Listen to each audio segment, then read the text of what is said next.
ఎలాంటిదంటే, జాగ్రత్తగా వినండి, భక్తులతో సహవాసము చేస్తే భక్తులవుతారు.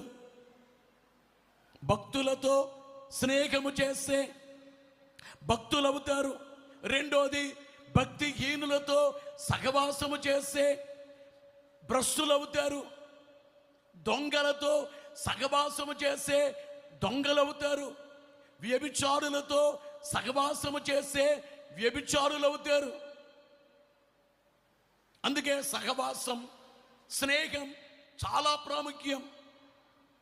మీ పిల్లల్ని స్కూల్కి పంపిస్తూ, ముఖ్యంగా కాలేజెస్లో నీ స్నేహము జాగ్రత్త, స్నేహము జాగ్రత్త. నీ స్నేహము చాలా జాగ్రత్తగా ఉండాలి. ఓ రోజున ఒక అమ్మాయి వచ్చి ఏడుస్తుంది. 10th క్లాస్ చదువుతున్న అమ్మాయి ఏడుస్తుంది. ఆ క్లాసులో ఒక అమ్మాయి ఫ్రెండ్ అట 5 అబ్బాయిలతో తప్పు చేస్తుందట. అమ్మాయి 10th క్లాస్. అమ్మాయితో క్లోజ్ చేసుకుని ఈ అమ్మాయి కూడా 2 అబ్బాయిలు పాడు చేశారట అమ్మాయిని. స్నేహం ఏం చేసింది? స్నేహం ఏం చేసింది? 5 మంది అబ్బాయిలతో పాపము చేసే ఆ రీతిలో ఉన్న అబ్బాయితో స్నేహము చేసి నువ్వు పాడైపోయావు. మీ అందరికి చెప్పేది ఏమిటంటే, దేవునితో స్నేహము చేయుటే దైవ సన్నిధి.